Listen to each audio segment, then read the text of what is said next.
of our humanity is a cry of the heart for infinite fulfillment. Fear keeps that cry imprisoned. Hope sets it free. I've been telling my story to audiences around the world since the 1990s, but not like this. Why? Fear.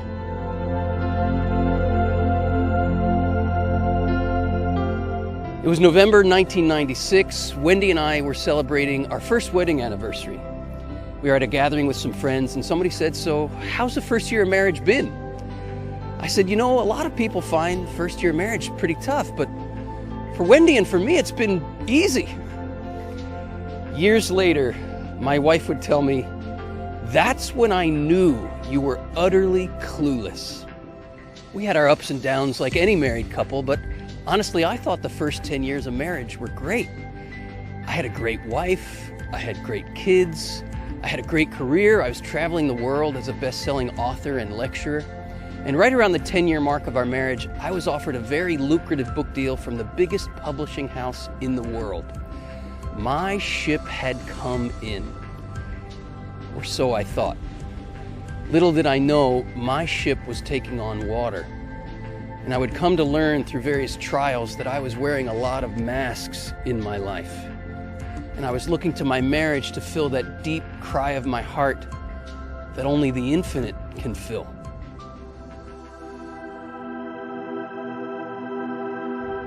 I remember the first time I felt it, this cry of the heart, this hunger for life. I was 8 years old, I was lying in my bed, and Bruce Springsteen came on the radio singing his anthem, Born to Run. At the end of the song, he just opens his ribcage and lets this cosmic cry come out of his heart.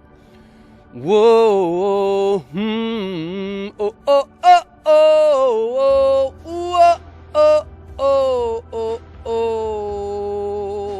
oh, oh, man, I felt it. Whatever Springsteen wanted, I wanted it too. It was the cry for something infinite. Tragedy is, in all my years of Catholic schooling, nobody ever connected the dots for me between that cry of the heart that I felt so passionately and God. I was raised on what you might call the starvation diet gospel. The basic message was your desires are bad, you need to repress all that, but follow all these rules and you'll be a good upstanding citizen. I don't know about you, but if that's all the church has to offer, no wonder so many people like me leave for what you might call the fast food gospel, which is the secular culture's promise of immediate gratification for the hunger. I left in my teen years because the fast food looked a heck of a lot better than starving myself. But all the grease and the sodium caught up to me in my college years. It was 1988, and I had the tragic experience of witnessing a date rape in a college dorm. This experience haunted me, and it compelled me to ask some really big questions about the meaning of life, about the meaning of love, about what is it in us as human beings that can lead us to treat other human beings as nothing but objects for our selfish pleasure. I wasn't guilty of date rape myself, but I had to ask myself, was I much better in the way I thought about women and the way I fantasized when I was looking at porn, when I was in bed with my girlfriend? I remember this ragged prayer coming out of my heart. I fell on my knees and I said, "God in heaven, if you exist, you better show me, and you better show me why you gave me all these desires, because they're getting me and everybody I know into a hell of a lot of trouble. What is your plan?" Seek and you'll find, right? I sought, and what I found was the teaching of John Paul II called the theology of the body. This crazy Polish Pope told me that this deep well of desire within me had a name. He called it Eros. Now, true enough, if we follow our erotic desires only at the surface, they lead us to the fast food. But I was learning in this theology of the body that if we go to the depths of our erotic longings, they'll launch us like a rocket to the stars. John Paul II helped me to realize that Christianity is not a starvation diet. It's an invitation to a feast of life and love that is literally out of this world. This was a revolution for me. I knew then that I would spend the rest of my life studying this theology of the body and sharing it with the world.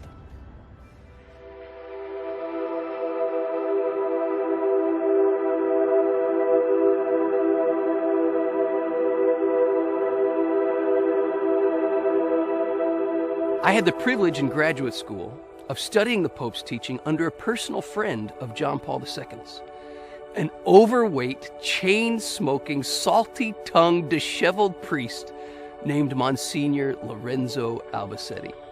I loved this man.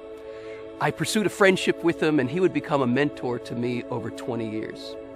He had something I desperately needed: freedom. This was a man who knew he was loved in all his broken, imperfect humanity, and he was a man without masks. I, on the other hand, was so bound up. I was wearing so many masks. God has a way of revealing our masks to us, usually through various storms that come in our lives. The first storm hit for me when I told Wendy the title of that book that big New York publisher wanted me to write. It was a book for husbands called Loving Her Rightly. You should have seen the look on my wife's face when I told her that title. I was like, what's the problem? She said, honey, you and I need to talk, and it's going to be long and it's going to be painful. The message was loud and clear. I was in no place to be writing a book for husbands called Loving Her Rightly. Maybe for the first time in 10 years of married life, I received the grace to listen to my wife. I didn't pursue that book deal. Instead, over the course of many weeks, I let Wendy tell me what it was like to be married to the theology of the body guy for the last 10 years. She was right. It was long and it was painful. Now, I don't want to paint the wrong picture here. We're all full of wheat and weeds, right? I wasn't crazy to think I had a great marriage. There was a lot of wheat in my marriage. But there are also a lot of weeds, and I wasn't looking at them. I was too afraid. In some ways, Wendy was married to a little boy. I was stuck in a bunch of lies I had believed as a kid about what made somebody lovable and what made somebody unlovable. Remember the cool kids growing up? I had to be one of them. It's all a facade, of course, that covers up a deep fear of rejection. Growing up, I lived in constant comparison and judgment. And these patterns of thinking and behaving created a toxic perfectionism in me that was wreaking havoc in my marriage. The next storm came when an interview I had done for Nightline aired on national television. ABC News had put a rather lewd spin on some of my comments, and a lot of people took this at face value. My critics came out of the woodwork. Various bishops, cardinals, and theologians spoke out strongly in my defense. At the same time, the public scrutiny took its toll on me. The perfectionist is always worried about having his flaws on display, and I had to admit that not everything my critics were saying was unfounded. I was a man in crisis. I was in a downward spiral, and I was taking a lot of people with me.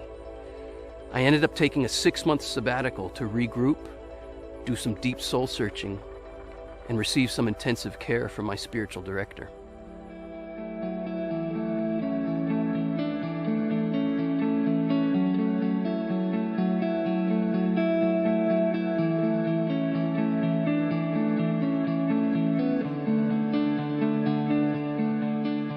I take a personal retreat each year, and on one of these retreats, the priest said, Christoper, prayer is an exercise of desire.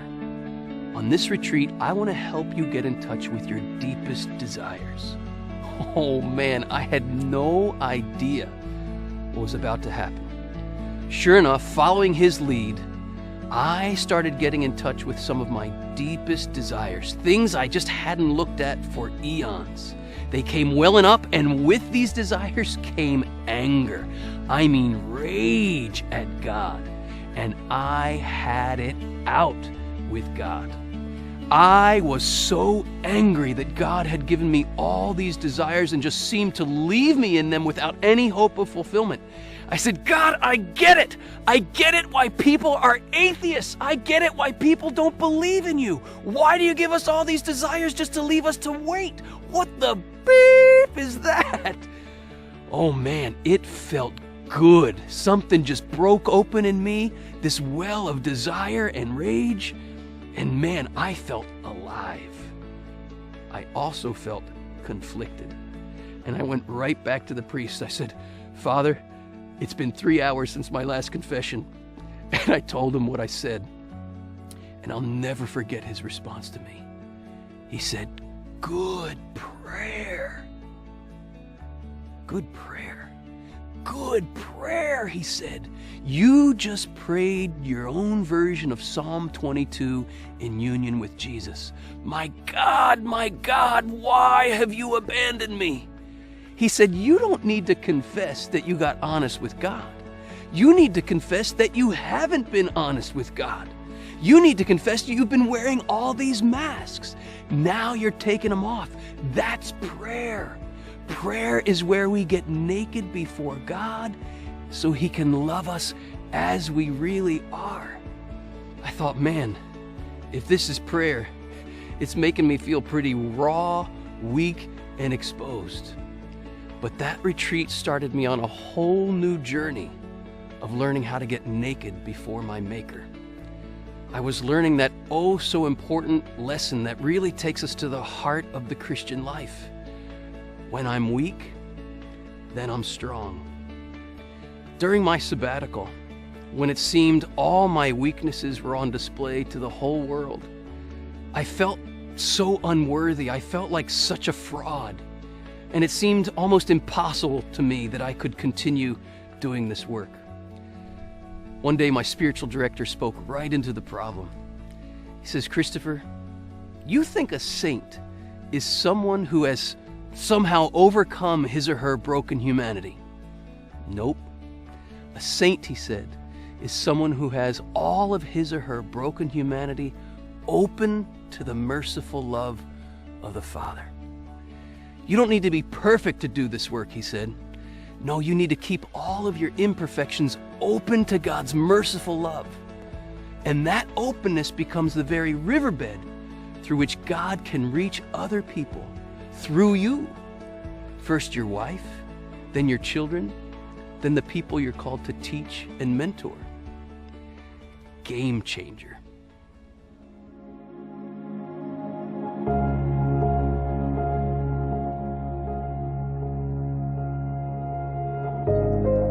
After a few years of taking these life lessons to heart, Wendy and I were out to dinner, and she said, honey, something's really good in our relationship lately. Don't you feel it? What do you think it is? I thought about it for a moment. I said, yeah, I do feel it. And I think I know what it is. I said, I think I finally realized deep in my heart that you can't satisfy me. She got this huge grin on her face and she said, that's exactly it. That's what I've been realizing too. You can't satisfy me either. I'm sure if anyone was overhearing us in the restaurant, they probably thought we were about to get divorced. But we never felt closer in all our years of married life. Why? Because we were learning to take our heavy hands off one another and accept and love one another with all our imperfections. We were learning that we were lovable, warts and all. Like my chain-smoking, disheveled mentor, Monsignor Lorenzo Albacete. I went to visit Albacete on the first official feast day of his friend and my hero, St. John Paul II. It was the last time I would see him. He was in a nursing home suffering from an extended illness, and he died just 2 days later. After his funeral, I had a dream about Albacete, and it was as if from beyond the grave, he was calling me back to revisit a lesson he had tried to teach me and my classmates 20 years earlier. It was 3 weeks before my wedding, and Albacete was teaching from a short story by Nathaniel Hawthorne called The Birthmark. It's about a perfectionistic husband who couldn't love his wife because of what he considered a blemish on her cheek, what she had always considered a beauty mark. I remember Albacete saying to the class, "This man does not know how to love his wife." And I felt an arrow go right through my heart because I knew I was that man. I was treating my wife to be in similar ways. In a flash, I saw this toxic perfectionism in my heart, and I had the opportunity to look at it before I got married, but out of fear, I just shut it down. Now, many years later, with Albacete in his grave and with me many steps down the way of my own journey, I went back and read the birthmark again. This time, I let it expose the darkness in my soul that for so many years had caused my wife so much pain. And I trusted this darkness to my wife and her real love for me. I exposed it to the light. I let her love me in my nakedness, and she showed me such a tender mercy. Sometimes I think back on that experience of shutting down my heart all those years ago in Albacete's classroom, and I shudder to think where I would be today if I had remained crippled by my fear.